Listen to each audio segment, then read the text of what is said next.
क्या आपने कभी सोचा है कि जब बदले की आग और बेइंतहा मोहब्बत एक साथ टकराते हैं तो क्या होता है? साल 2015 में कलर्स टीवी पर एक ऐसा सीरियल शुरू हुआ जिसने टीआरपी के सारे रिकॉर्ड तोड़कर भारतीय टीवी इतिहास में एक नया इतिहास रच दिया। यह कहानी थी नागिन सीजन 1 की। ये कोई आम लव स्टोरी नहीं थी, बल्कि ये कहानी थी शिवन्या की, जो एक इच्छाधारी नागिन थी। एक ऐसी नागिन जो अपने माँ बाप के कातिलों से बदला लेने के लिए इंसान का रूप धारण करके दुनिया में आती है। लेकिन किस्मत को कुछ और ही मंजूर था, क्योंकि जिस घर में उसे बदला लेना था उसी घर के वारिस से उसे बेइंतहा प्यार हो जाता है। कहानी की शुरुआत होती है शिवलीला पर्वत के रहस्य से, जहां नागिन शिवन्या के माँ बाप की निर्मम हत्या कर दी जाती है। 5 रसूखदार और लालची इंसान नागमणि को हासिल करने के लिए शिवन्या के परिवार को मौत के घाट उतार देते हैं। शिवन्या अपनी आंखों के सामने अपने माँ बाप का कत्ल होते देखती है और कसम खाती है कि वो उन 5 कातिलों का खून करके ही दम लेगी। 20 साल बाद शिवन्या बड़ी होती है और अपने माँ बाप के कातिलों की तलाश शुरू करती है। उसे पता चलता है कि पहला कातिल है बिजनेसमैन अंकुश रहेजा। अंकुश रहेजा का एक बेटा था जिसका नाम था ऋतिक रहेजा। ऋतिक एक बेहद नेक, दयालु और शरीफ लड़का था जो नाग नागिन की कहानियों पर बिल्कुल यकीन नहीं करता था। शिवन्या रहेजा परिवार के घर में एक नौकरानी बनकर एंट्री लेती है ताकि वो अंकुश रहेजा और उसके साथियों पर नजर रख सके। लेकिन ऋतिक पहली ही नजर में शिवन्या के सादेपन और उसकी खूबसूरती पर फिदा हो जाता है। ऋतिक के दिल में शिवन्या के लिए सच्ची मोहब्बत जाग उठती है, जबकि शिवन्या के दिल में सिर्फ और सिर्फ नफरत और बदले की आग जल रही थी। शिवन्या अपनी चचेरी बहन शेषनागिन शेषा के साथ मिलकर एक एक करके अपने माँ बाप के कातिलों को मौत के घाट उतारना शुरू करती है। हर कत्ल के बाद रहेजा परिवार में खौफ का माहौल बन जाता है।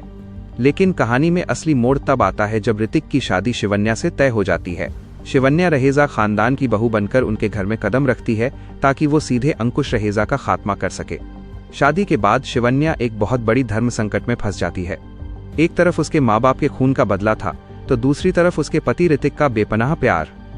ऋतिक शिवन्या को हर खुशी देने की कोशिश करता है और हर मुश्किल में उसकी ढाल बनकर खड़ा होता है।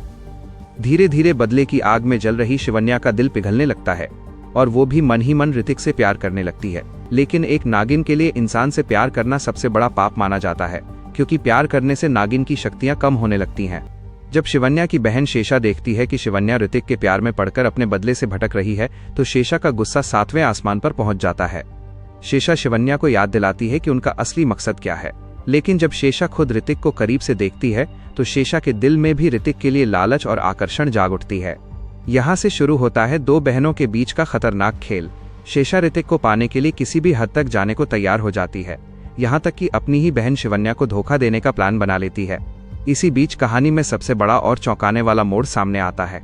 शिवन्या को पता चलता है कि अंकुश रहेजा की पत्नी यानी ऋतिक की मां यामिनी ही उन 5 कातिलों की असली मास्टरमाइंड है। यामिनी कोई आम औरत नहीं थी, बल्कि एक बेदर्दी और लालची औरत थी जिसने नागमणि को पाने के लिए अपने ही पति और पूरे परिवार को मोहरा बनाया था। और उससे भी बड़ा सच ये था कि ऋतिक अंकुश और यामिनी का सगा बेटा था ही नहीं। ऋतिक असल में सूर्यवंशी राजा का वारिस था और उसके हाथ पर बना एक खास निशान ही नागमणि की रक्षा कर सकता था। लेकिन यामिनी और शेषा शिवन्या को फंसाने के लिए क्या नया जाल बिछाते हैं? क्या शिवन्या ऋतिक को यामिनी के चंगुल से बचा पाएगी? ये सब जानने के लिए देखिए इस कहानी का पार्ट 2। वीडियो को लाइक करें और पार्ट 2 देखने के लिए चैनल को अभी सब्सक्राइब करें।